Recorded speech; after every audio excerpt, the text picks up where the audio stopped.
Looking for something to read? Well, these are the books that I've written. Hop on down to the description to find the Amazon links for all 4 of them, and keep your eyes open for more in the future.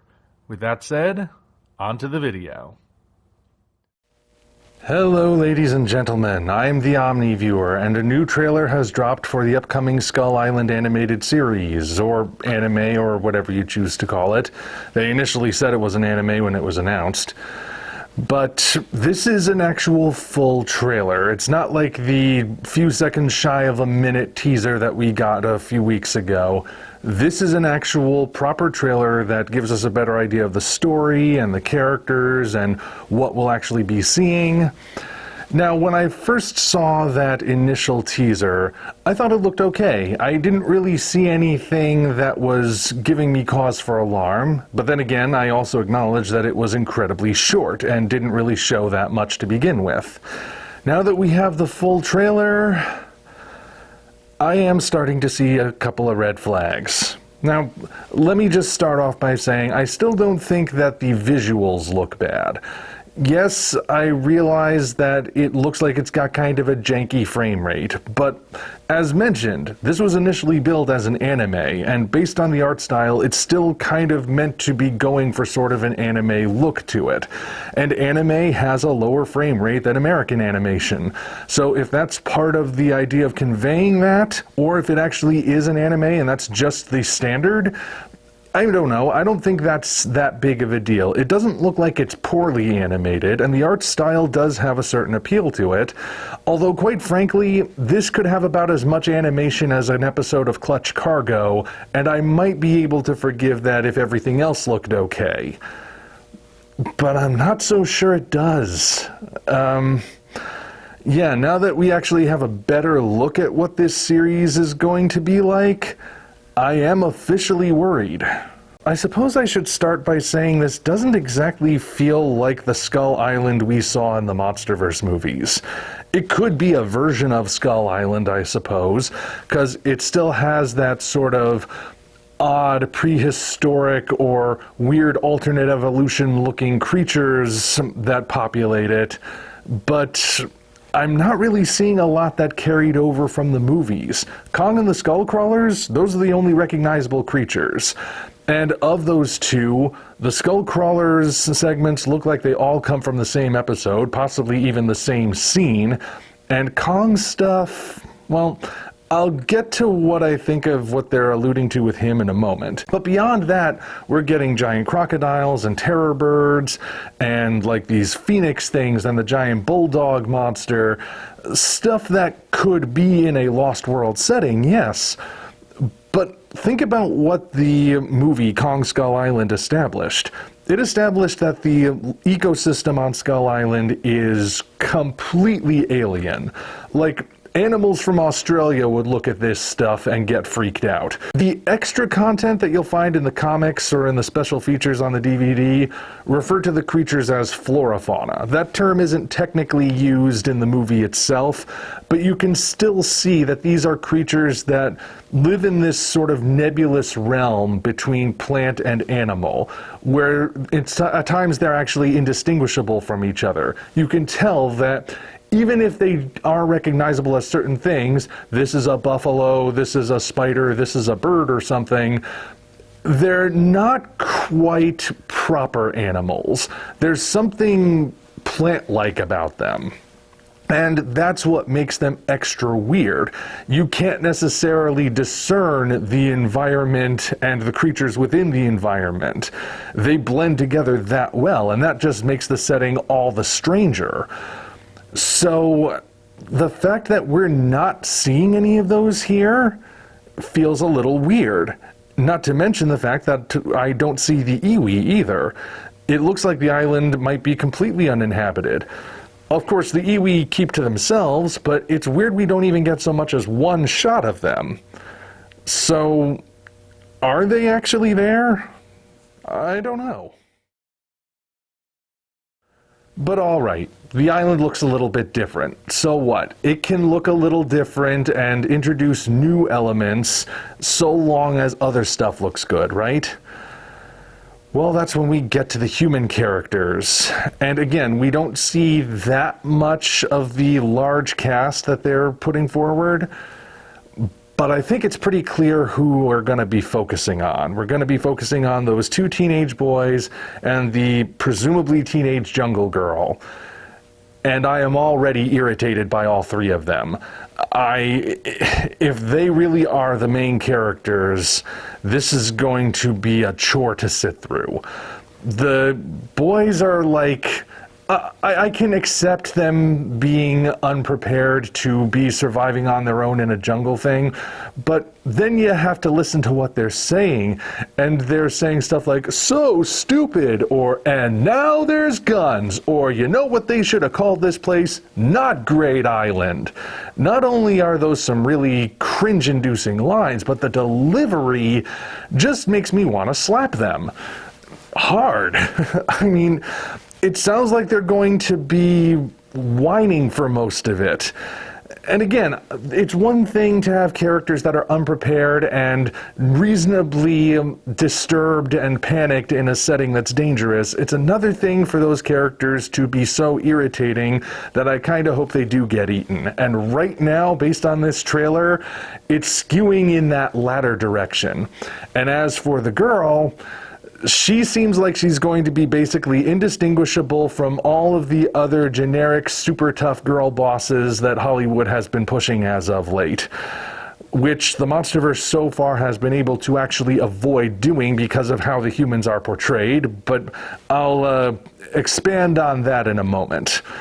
The thing is, if they are the main characters, and the trailer is clearly painting a picture that they are going to be, then I'm now not looking forward to having to sit through this. I'm gonna give it a shot because doing MonsterVerse stuff is part of what runs my channel, but I don't know.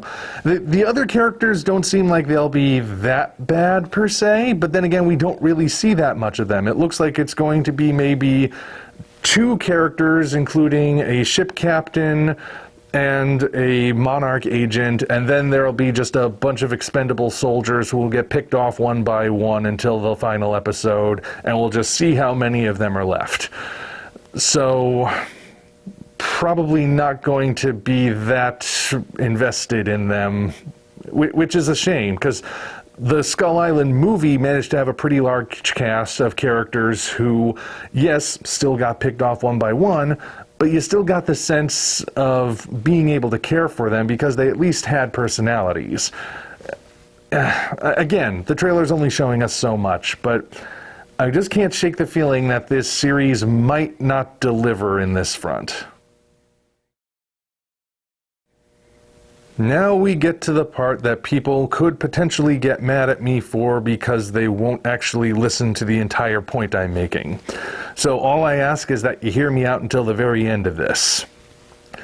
Regarding that Tarzan Sheena girl who's apparently going to be on the island and rides the bulldog monster, or whatever that thing is, if she is really going to be the way the trailer is depicting her to be, then her presence will completely undermine the central theme of the MonsterVerse that's been carried forward since 2014. My feelings on this character exist kind of in conjunction with how we don't see a whole lot of Kong in this trailer. Which, you know, his name's not in the title, so it'd be one thing if they were just saving him for very strategically placed moments throughout the series. But the fact that we're getting so little of him, but we're also seeing a lot of a girl boss type character, that seems to be sending a particular message. You see, let's go back to the MonsterVerse movies and take a look at what those movies were putting forward in terms of the dynamic between the monsters and the humans.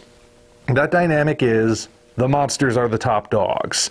They are the most powerful things in the world, and the only thing that humans can possibly hope to do regarding them is to provide some level of assistance to the monsters whose victory would be beneficial to them. Like if you have two monsters fighting, and if one wins, the Earth remains as it is, and if another wins, the Earth gets destroyed because it rips everything to shreds, you want to support the monster that will keep things the way they are.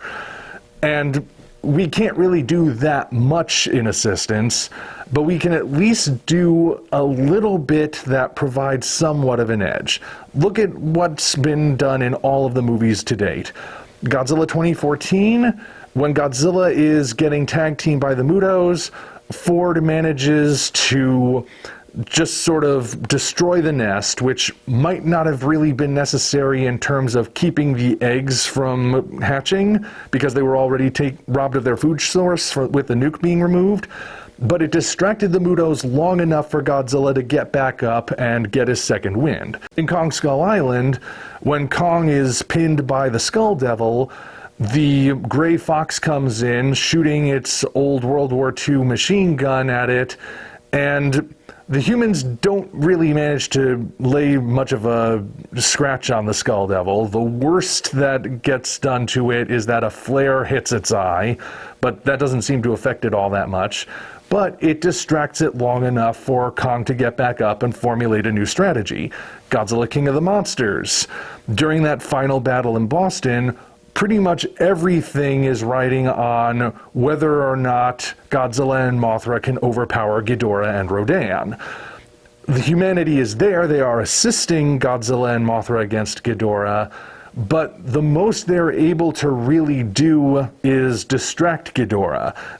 I think you're starting to notice the theme here. Humanity is mostly a distraction for the bad monsters, but they're a necessary distraction in order for the good monsters to gain the upper hand. And in Godzilla vs. Kong, when Mechagodzilla is pummeling Godzilla into the ground, and Kong is laying there practically dead, that's when humanity jump-starts his heart to bring him back. And when even that's proving to not necessarily be enough, and Mechagodzilla is about to kill both of them, they manage to do that ridiculous thing of pouring a flask of whiskey onto the computer that disrupts Mechagodzilla's systems for like 2 seconds. I mean, it's not the best of those moments, but it still carries through with that idea of mankind providing a little bit of assistance so that the monsters can still ultimately have the victory. The monsters are the ones on whom everything rides. That's the thing. Now, if we go back to the Skull Island animated trailer, what is one of the things we notice? We notice that when we first see Kong, and the way the trailer is cut, we have the girl's response to what he is. She says, "That is a big monkey." And the tone, again, much like with the tone for the other guys, it comes across as a certain way, almost like it's not that impressive. But then, just a few seconds later, we get this close-up of her face as she's grinning evilly at the camera, and she says, "I'm the monster." Which is clearly setting a clear dynamic here.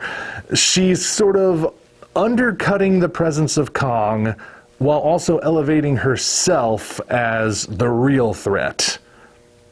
I do not think that is accidental. And this is further emphasized by the fact that not only is she swinging around on vines like crazy and taking down armed soldiers and everything, but she has also apparently tamed a monster. That does not happen in these movies. At all. It just doesn't. Heck, Godzilla vs. Kong had humanity actually construct its own monster, Mechagodzilla, for the sole purpose of being controllable and putting mankind back above the Titans, and even that didn't work out because Mechagodzilla went haywire and started destroying everything because Ghidorah's original mentality took over. So even when mankind makes a monster, it can't control the monster. This series is presenting a monster that's being controlled. And I know someone's going to mention Gia and Kong, but Gia does not control Kong, not at all. She only makes suggestions to him and pleads with him to do certain things, but she cannot actually order him to do anything. If Kong does something, whether it's head into the Hollow Earth or join Godzilla against Mechagodzilla, that's because he chooses to do it. He is not controlled. He cannot be tamed. And no monster in the MonsterVerse so far has been tamed.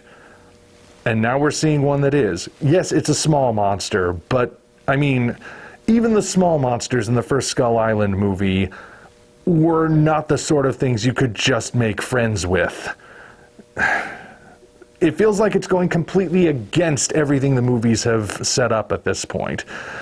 And somebody's going to hop down into the comments and call me a sexist who's just afraid of a strong female character. I guarantee it. That is not the reason, but I know somebody's going to make that claim. All I can say is that, no, I'm not a sexist, and I think I've made my argument pretty clear. But then again, I can't still say for certain that this is actually the way it's going to play out. I'm just talking about how the trailer is cut. The trailer is conveying that particular idea. And I see no reason for it to be depicting it incorrectly. So I have to assume at this point that that's the way the show is going to be. And if that's really how it's going to play out, that could be a problem. The main issue, though, is that the main characters look annoying, and it doesn't really look consistent with the movies at all. I don't know. The first trailer didn't really give me any cause for alarm. This one, well, I wouldn't say I'm alarmed by it, but I'm now looking forward to the Skull Island series far less than I was. So, we will see. Gotta say, I haven't felt this way about a trailer for a MonsterVerse movie since the first Godzilla 2014 trailer. Back when I started this channel, and I looked at it and I thought, you know, I have a feeling this movie's going to be very, very focused on the humans and isn't going to have much Godzilla in it, to which everybody said, no, you're wrong, you're a fake fan, you don't know what you're talking about. And then how did the movie turn out, and what was the one thing everybody was critiquing about it? Yeah. You know, I hope the trailer is misleading. I hope it's not really going to be bad. I hope it's just poorly cut and that maybe all of the good elements that will make it worthwhile series are just not being displayed yet. But I have my doubts. I have serious, serious doubts now. But anyway, what do you guys think? Feel free to mention it down below.